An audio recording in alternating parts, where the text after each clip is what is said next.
everyone. Welcome back to another episode of Whispering Wheels. I'm your host, Ryan Van Blarcom, and we have a lot to discuss.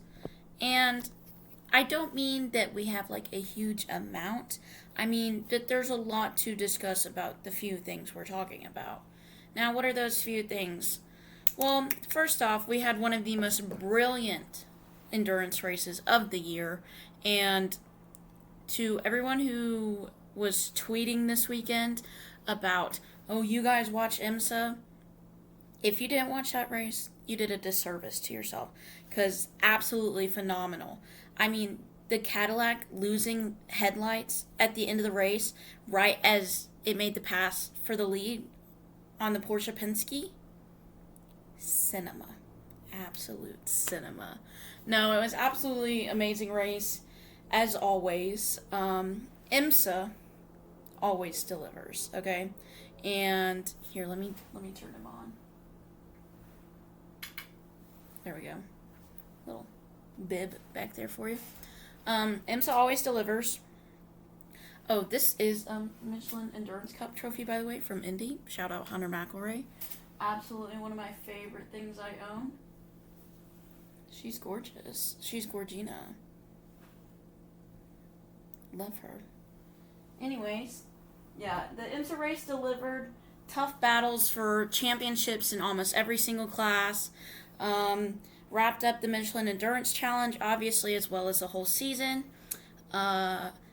Just awesome racing. Awesome racing. If you didn't watch Petit, you should definitely go to Peacock, watch a replay.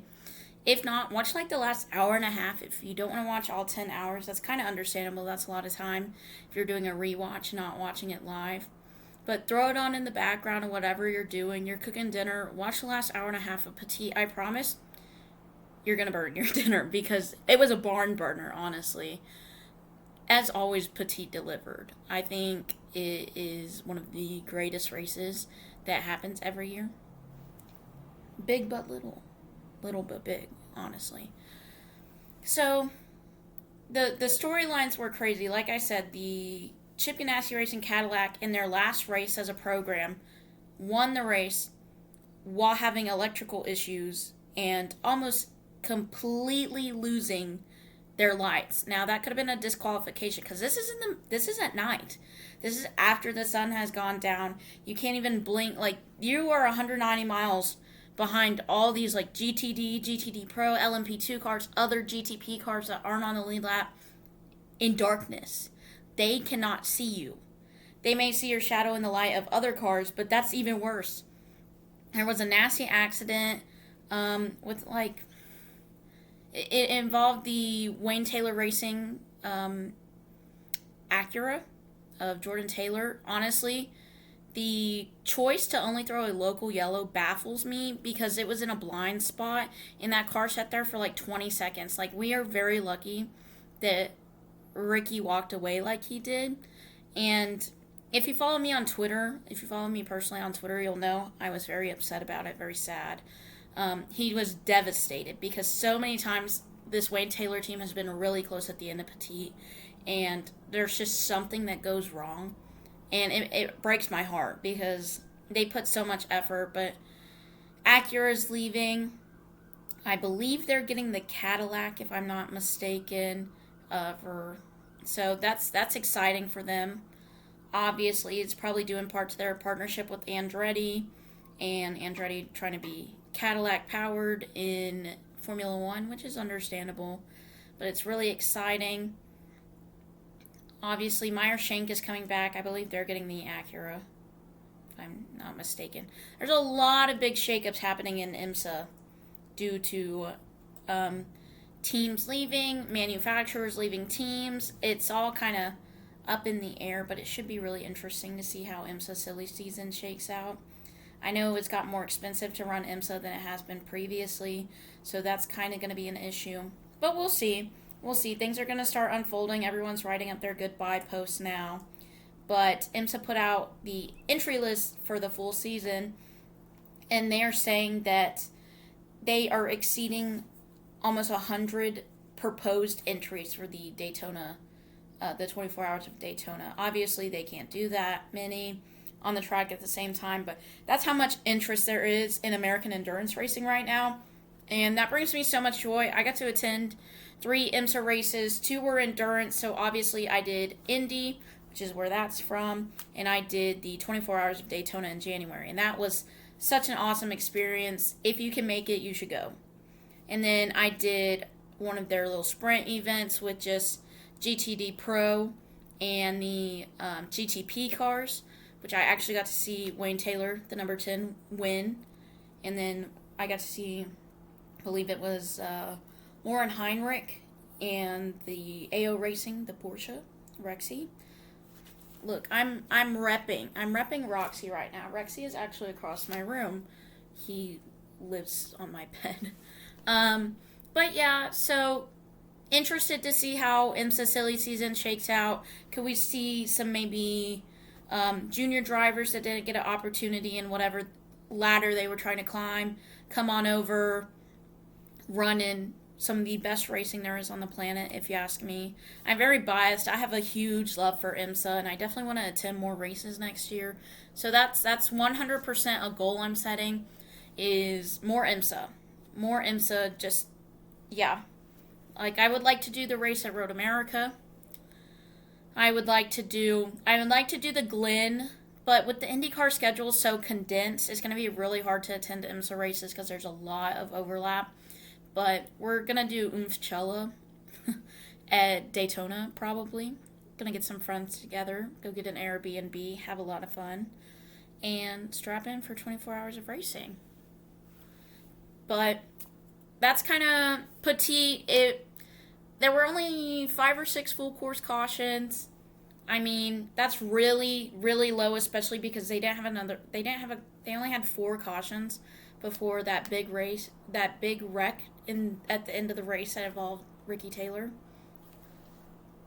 But I definitely think they need to get light panels for flags for cautions, because you could not see anything. And that was still when it was daytime. It was just so blind. Like, that was like at dusk, I guess. Just, I think your safety of your driver should be paramount. And even people at the track had no idea that anything had happened to that car until after Ricky hit it. So that BMW RLL almost hit it also. Swerved right out of the way, which Ricky was right behind that car going to lap, I believe. Or lap again, maybe. It was terrifying. And you could see how, like, shaken Ricky was in his interview. He was very emotional. Like I've said, they've gotten so close so many times, and that hurts my heart, honestly. But you can't really do anything about it at the end of the day, because that is kind of officiating's fault. I wish motorsports was not so. I wish they would stop being reactive and they would fix their issues before a driver got hurt. Because I feel like in so many examples, like building the aero screen, building the halo, it was because of all this built up history of injury and death. And I really think Road Atlanta needs to invest in panels to get cautions out quick. I think every track nowadays should have that implemented. I think it's just out of precaution, you should have electronic system put in place.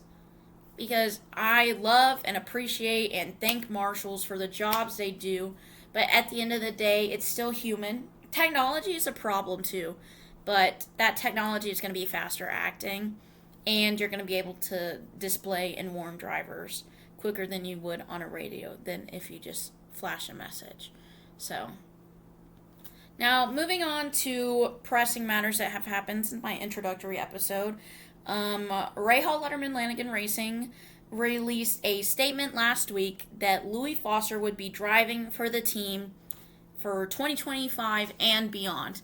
Now, it's a very vague announcement, to be honest, but later Nathan Brown tweeted that it was a full-time deal, and he would be running full-time, and it was multi-year.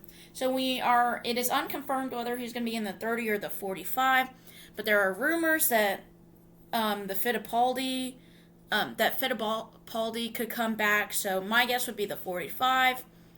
But because it feels like the 30 is like a pay car, and the 45 is a very talent-based car, obviously with the example of Christian Lundgaard. And I don't remember him having like the biggest budget when he came over, but he drew in sponsors because he's such a talented driver, and he was a race winner, obviously, in Toronto. So we will see. Rahal is one of the few teams that still has open seats. Obviously, we have open seats at Coyne. We have open seats at Juncos. We still have the 8 remaining at Ganassi, but it is rumored that's going to be Kiffin Simpson, obviously. So still some work to do on the 2025 grid. But let me talk to you about an exciting 2025 grid. So I was in class today working on my little spreadsheet of Indy NXT seats. With the Chris Griffiths test coming up on this Friday at Indianapolis Motor Speedway, the mounds will be open if you would like to come out and view. It's such a fun time. You get to get a little bit of a taste of next year's grid and just see who shows up, honestly.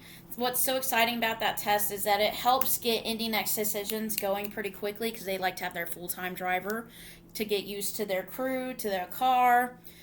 Just adapting that's why the Chris Griffiths test is so important. And, it's a memorial test to the late Schmidt-Peterson crew chief, Chris Griffiths. May he rest in peace. But during class today, it was announced by HMD Motorsports that Hailie Deegan is going to run the 38 next year.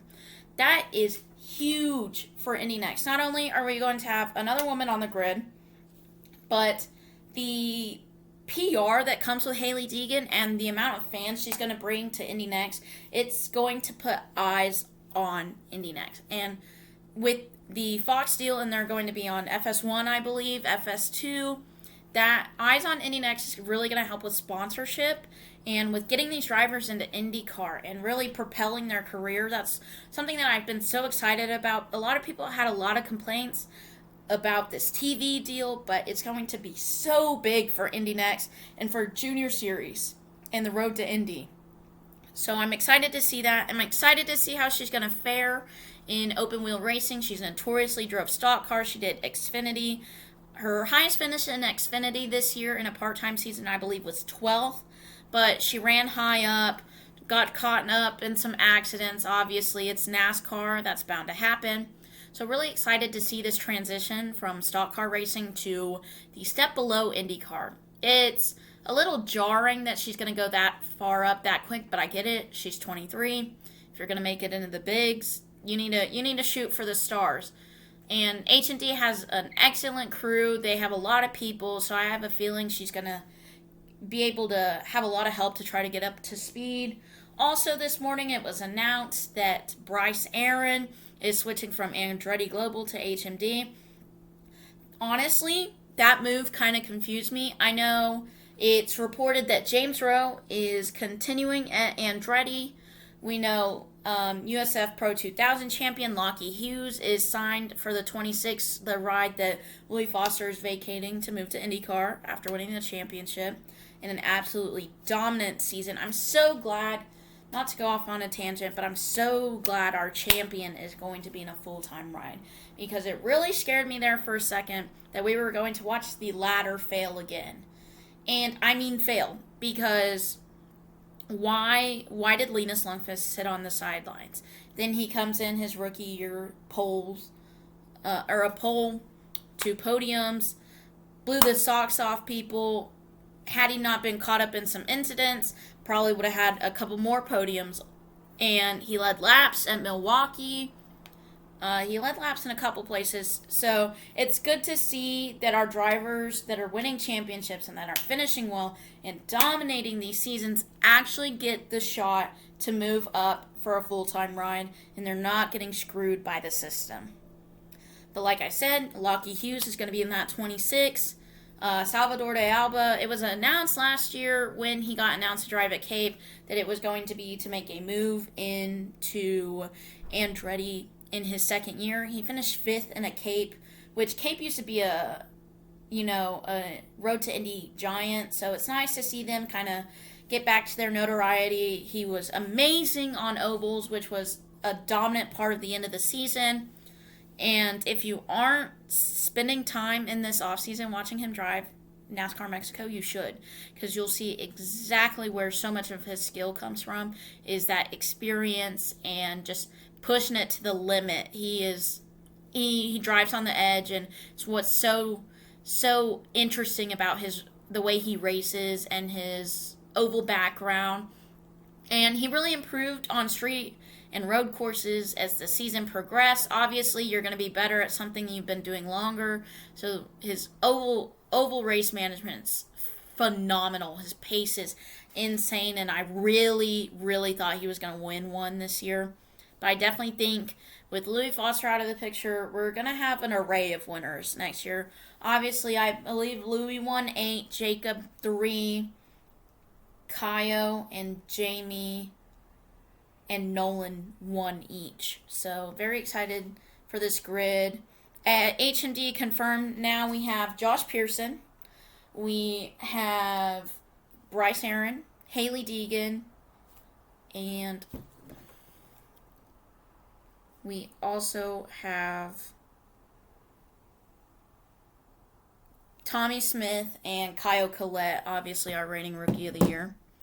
And at Able Motorsports, confirmed we have Miles Rowe, who's bringing the Force Indy team and running that absolutely amazing 99 car, that amazing program, taking that to Able Motorsports alongside Yuvan Sundermorthy. I'm very excited for that lineup because we're going to have an Indian American and an African American driver at my favorite team, a team that I love so much, and such a healthy environment in the racing community. I can't wait to watch this team absolutely thrive and, bring viewership to the sport, because if you can see it, you can be it. And, seeing an Indian American and an African American driver at the same team is huge, in my opinion. You don't see that diversity in racing, so I'm very excited about that. Chip Ganassi Racing tweeted today that they had a new car on the shop floor, and if you could see the roll hoop, it looked a lot like the Indy NXT roll hoop, which obviously everyone knows they're getting a program, so it would make sense that what they had delivered today was their Dallara Indy NXT chassis. We don't know about Cape Motorsports yet. It makes me sad. I've heard rumor that Michael D'Orlando is struggling to get budget again, which, if you don't know, it sidelined him in the middle of the season. He's such a talented race car driver, and that pains me to see him struggle to get budget. I mean, he came back in Nashville, started dead last, other than Jacob Abel, who had the steering wheel issue, and drove up to 6th. So he was the biggest mover in his only race back. And then we are unsure on Junco Hollinger Racing. Haven't heard much about them. Not a whole lot of chatter either. We know that they couldn't get a driver in their car for certain races, so they didn't even have, they didn't even bring cars to the track. So we'll see if that pattern continues, or if someone runs a partial season, or if they run a car at all. And then we know they're testing at the Chris Griffiths test. Jack William Miller and Miller Vinatieri Motorsports. Would love to see him back, friend of the show. Would love to see him back in Indy NXT. And, with the year under his belt, it's going to be a lot. You're not going to be doing as much adapting and one-car teams. So, driven those tracks in an Indy NXT car, figured out how the series works, getting more people with more experience. So very excited to see that team flourish. And I know later this week we will probably get more confirmation. I know I read at the bottom of the Andretti article about Salvador de Alba that they would be getting the rest of their lineup out. H&D said the same, that their 2025 lineup will be confirmed later throughout the week. In their Haley Deegan article, you should definitely check that out. Check out her career accolades. But on the note of the ladder system, I just want to talk about the fact that if Louis Foster had not gotten a seat, it would have been a disservice to the entire Road to Indy ladder, because he was a champion before he got to Indy NXT. And then he absolutely knocked the socks off everyone, like hit a grand slam there for most of this season. And I don't want to say he embarrassed the grid, because there was obviously other cars who were fast, but he put on a clinic. Every weekend he would show up and put on a clinic. And for there to have been the fact that we were worried he would not have a seat is absolutely astronomical. I believe that we need to put more of a focus on our ladder. We need to look at our homegrown talent, or even drivers that just start in Indy NXT after they've been in Europe, like Bryce Aaron. I mean, Bryce is talented. He had podiums in his rookie season at tracks he had never ran before. I think that you need to put a focus on drivers that know how to drive ovals. When teams are considering bringing young talent into the team, I know that budgets are such a big deal, especially with this charter system, but I think we need talent in the field, and I think Indy NXT produces amazing talent. I mean, Scott Dixon's an Indy NXT grad, Pato O'Ward, Renus VK, who should be in a seat. So I just think that it's a disservice to the Road to Indy ladder that these guys are, their dream is to run the Indianapolis 500.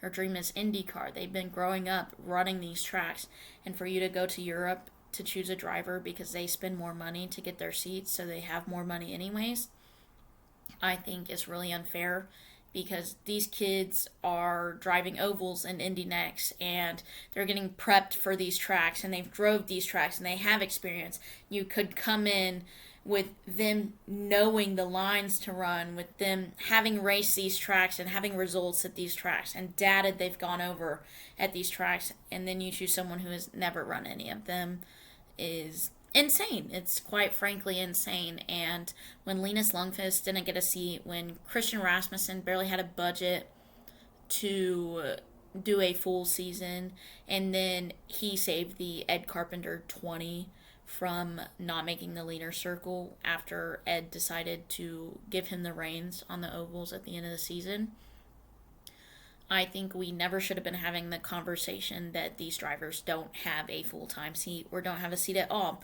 especially the champions. I think we don't, it's not like in Formula 2 where guys get passed over, like champions get passed over for guys who finish sixth in the championship. Like, that's not happening. Obviously, Kiffin Simpson is kind of a special case, but I think Kiffin made a lot of improvements this year, but he is homegrown talent. He grew up on the Road to Indy ladder. He had the experience and the knowledge, and yeah, he just turned 20. You have to give him a chance. So I just think it's so important to look at our own guys and to nurture that talent. I think it's so important that Chip Ganassi, due to the charter system downsizing from 5 to 3 Indy cars, but going and getting a team in Indy NXT, I think that's so important, because you're fostering talent in our own ranks, and you're not going out and choosing from other places. And look, I'm a bit of a hypocrite. I love Callum Ilott. Okay, him coming to IndyCar got me back into IndyCar after there was just nothing of interest to me here, which sounds horrible when you know my favorite drivers, but it's the truth. So I am a hypocrite when it comes to that, but I believe in nurturing our talent here, choosing from our talent here, and giving drivers incentive to come to the Road to Indy when sometimes we see series at the bottom of our ladder struggling to have a car count. So I think it's so important that we're getting Haley Deegan. I think it's so important that Chip Ganassi is going to be running in Indy NXT and bringing their expertise and their knowledge and to their program and to the future of some kids' careers. So that's all I have for you. I have a feeling I will be posting about more Indy NXT announcements later this week. That's just how it is. It's Chris Griffiths week. I'll probably do a little bit of a vlog for you at the track on Friday. Have a little fun time in Speedway, Indiana on my day off. But my name is Ryan. I am the host of the Whispering Wheels podcast, and I cannot wait for you to see what we have next. Have a good one. Bye.